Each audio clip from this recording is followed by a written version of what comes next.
Κοιτάξτε να δείτε, καταρχήν η Δανειακή Σύμβαση απαγορεύει να χρησιμοποιηθούν τα ευρώ των δόσεων για οποιοδήποτε άλλο σκοπό εκτός από την εξόφληση των χρεολυσίων των ξένων δανειστών. Δηλαδή, δεν χρησιμοποιήθηκε ούτε ένα ευρώ από αυτά που έχουμε πάρει για να πληρωθούν μισές και συντάξεις.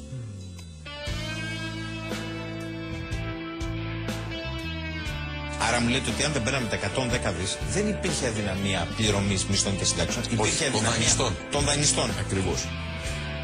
Ναι. Βοηθάμε, είναι ο μηχανισμός στήριξης των δανειστών μας. Δεν είναι ο μηχανισμός στήριξης της Ελλάδας. Μάλιστα. Πολύ σωστή διατύπωση.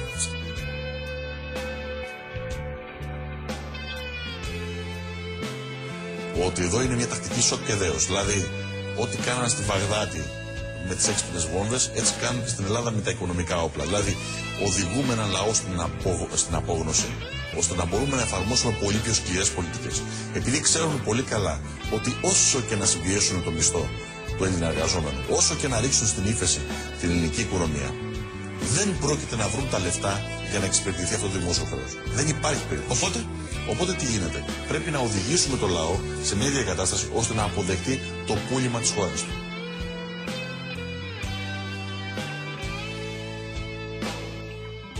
Δηλαδή μπορεί να έρθει η X γερμανική, γαλλική ή αυστριακή ιδιωτική τράπεζα αύριο το πρωί και ενώ ξέρει ότι το βράδυ επίκειται, χτύπα ξύλο μακριά από μας, θερμό επεισόδιο με την Τουρκία και να πει «Οπ, μου χρωστάτε, δεν βγαίνω, δεσμεύω τα 20 F-16». Εγώ θα σας το πω κρέα, το οποίο το έχουν αναφέρει στην αρματολόγοι. Πιο ακραίο παράδειγμα από αυτό. Με βάση την Δανειακή έχει δικαίωμα η Γερμανία να δώσει τις χρεωστικές της απαιτήσεις στην Τουρκία, να έρθει η Τουρκία και να σου απαγορεύσει την πτήση πάνω από το Αιγαίο όλων των πολιτών. Η Τουρκία μπορεί να το κάνει αυτό. Βεβαίως. Ενώ δεν είναι μέλος της Ευρωπαϊκής Ένωσης, να τις εχωρίσει. Να τις εχωρίσει. Όπου θέλει. Βεβαίως. Ελεύθερα. Τι μου λέτε, δηλαδή αυτή να δώσει στην Τουρκία και η Τουρκία να σου πει φέρτε εδώ τα αεροπλάνα. Ναι, βέβαια. Τα αεροπλάνα τα θέλω εγώ. Σταμάτα εδώ πέρα. Αλλιώς πλήρωσέ τα μου. Έχεις να πληρώσεις. Δεν μπορείς. Ωραία. Άστα κατά τα αεροπλάνα.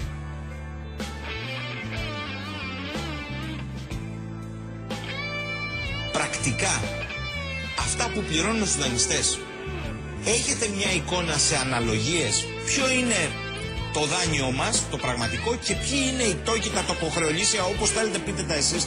Δηλαδή στην ουσία έχω δανειστεί 100 και πληρώνω 110 ή έχω δανειστεί 5 και πληρώνω 110. Τι ακριβώς υπάρχει? Κάποιο στοιχείο που να μας το δείχνει για να καταλάβει και σιγά σιγά ο πολίτης τι γίνεται. Κοιτάξτε, από τις μακροοικονομικές μετρήσεις που έχουν γίνει, γιατί δεν μπορεί να γίνει πραγματική μέτρηση εκτός αν ανοίξουμε τα δημόσια οικονομικά, και αυτό είναι ένα μεγάλο θέμα και ένα μεγάλο ζήτημα. Στην πραγματικότητα το κεφάλαιο των δανείων που έχουμε λάβει στο σημερινό δημόσιο χρέος δεν υπερβαίνει το 5 με 7%.